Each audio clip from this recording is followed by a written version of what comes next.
ग्राम विकास अधिकारी का जो पेपर हुआ है उसके आंसर की देख लो। ये देखिए आज अभी 2 नवंबर को जो पेपर हुआ है तो उसमें ये देखिए आप हिंदी के प्रश्नों के आंसर की आपको मैं बता रहा हूं। तो ये देखिए पौराणिक शब्द में प्रत्यय है तो इक, इक प्रत्यय है, ये पुराण जोड़ इक, पौराणिक पू का पौ बन जाएगा। निम्नलिखित में कौन सा समुद्र का पर्यायवाची शब्द नहीं है? तो धी लगा हुआ अंबुदी, वारिदी है, सागर है, नीरद नहीं है। नीरद किसका है? बादल का है। ये देखिए आप सारे बताए हुए प्रश्न है, आप कमेंट कर सकते हैं जो ऑफलाइन स्टूडेंट हैं, ऑनलाइन स्टूडेंट हैं। चतुर का पर्यायवाची शब्द होगा पटु, पटु और पट्टु हमेशा बताता हूं, पट्टु मानी चतुर। अत का उचित विलोम शब्द होगा इति, बीच में बताया था अत का इति। फिर ये देखो अब आर्द्र शब्द का उचित विलोम है तो आर्द्र का शुष्क, विलोम शब्द क्या होगा? शुष्क होगा। फिर देखो 34 का प्रश्न, तुरंग शब्द युग्म का उचित अर्थ निम्न होगा। तुरंग शब्द तो तुरंग है, तुरंग एक से ही हो रहा था, घोड़ा और लहर, तुरंग और तरंग, तो घोड़ा और लहर। अवलंब अविलंब तो अवलंब है वो सहारा, अविलंब शीघ्र। ये 35 तक प्रश्न है। उसके बाद में देखो 50 से 56 तक के प्रश्न है, 50 से 56 तक के प्रश्न है वो भी हमें इसमें देख रहे हैं। ये देखिए आप ये 50 आद्यंत का उचित संधि विच्छेद है तो ये आद्यंत आपको बताया था आदि जोड़ अंत, ये यण संधि है, ई का ये बन जाएगा, आद्यंत बनेगा। धर्मोपदेश की उचित संधि होगी धर्मोपदेश, तो ये देखो थोड़ा सा माइनर यहां आपको ध्यान रखना है, ये धर्मोपदेश होगा, ये धर्मोपदेश और गुण संधि होगा, ए और उ मिलकर के ओ बन जाएंगे। संसार रूपी सागर इस विग्रह के लिए उपयुक्त समस्त पद होगा संसार सागर, ये क्या है? संसार सागर।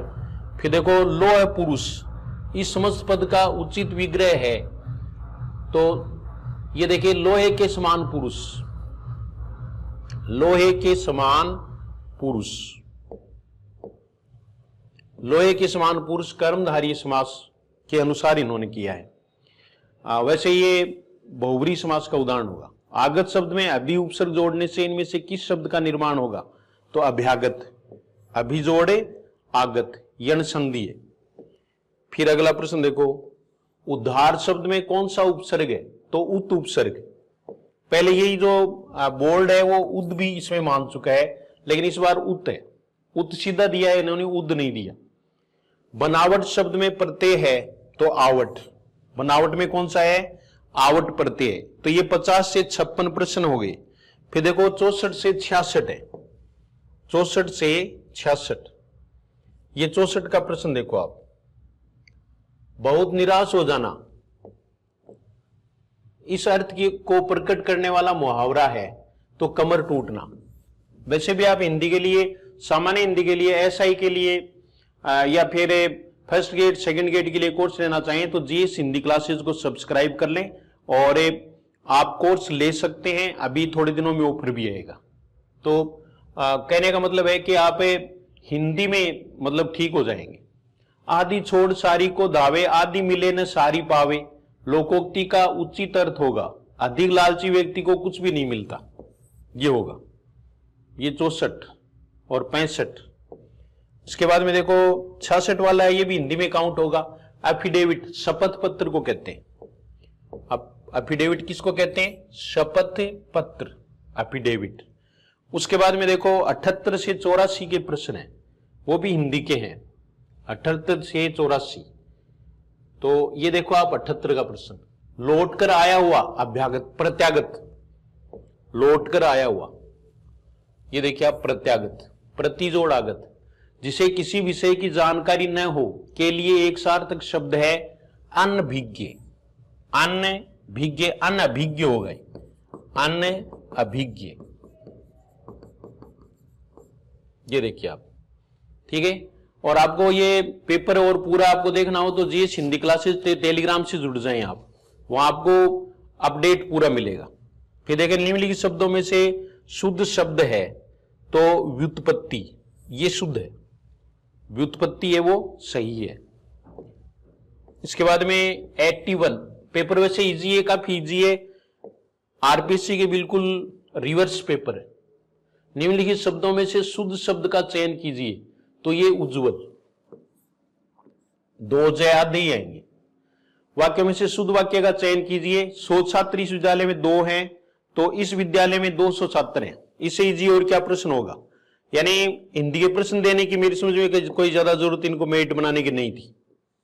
तो या तो ये मतलब हद कर देते हैं कि एकदम से हार्ड या ये बिल्कुल सरल। तो इस बार जो है वो बहुत तैयारी करने वाले हैं, उनको कोई ज्यादा फायदा नहीं है। निम्नलिखित वाक्यों में से शुद्ध वाक्य का चयन कीजिए। साहित्य और जीवन का घनिष्ठ संबंध है। साहित्य और जीवन का घनिष्ठ संबंध, हाँ पुराने स्टूडेंट हैं वो जरूर कमेंट कर सकते हैं कि उनके प्रश्न आए या नहीं आए, जो उन्होंने पहले पढ़ा है उस टॉपिक में से।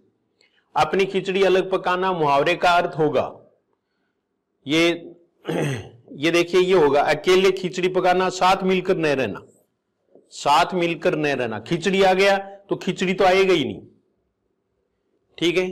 तो ये 78 से 84 तक प्रश्न, ये हिंदी के प्रश्न थे 24, जिनके उत्तर मैंने आपको बता दिए। तो ये शायद मेरी समझ में पूरे ही सही होंगे। इनमें से भी अगर गलत होगा तो फिर आपकी तैयारी है वो हिंदी की ठीक नहीं है। और वो मैं आपको एक बार फिर बता रहा हूं कि जीएस हिंदी क्लासेस को सब्सक्राइब करके आप जो है वो हिंदी की तैयारी शुरू कर सकते हैं।